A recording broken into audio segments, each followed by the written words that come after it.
que este es un asalto. Aguanta. No, por favor, no se altere, señor. Que se altere, ponte unido, tranquilízate nomás. Está bien. Está bien, señor, está bien. Espérame el maletín. No se ponga así, no me pasaste, por favor. El maletín. ¿El maletín? Sí. Pero es que... Rápido, tráeme, te quemo acá. Ya, está acá. Llorón. Ya, ahora camina. Ya está bien, señor, está bien. Su diablo, qué salado soy. Justo tú me había cobrado mi sueldito que estaba en el maletín. Qué salado, maletín.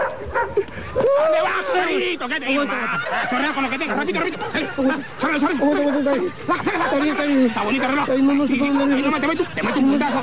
No se ponga nervioso. No se ponga nervioso. No te me traes, hermano. Está bien, señor, está bien. Está bien, tranquilo. Tranquilo. Ya, No me haga daño, no me haga daño, por favor. A la belletita. Saco. Sácate la corbata, que tengo un montón de días. Sí.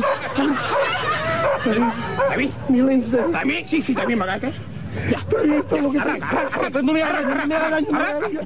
Te voy a... Ya. Qué salado. Toda mi plata que tenía que pagar colegio de los bebés. Me han dejado pelado este desgraciado. Oye. ¿A dónde vas?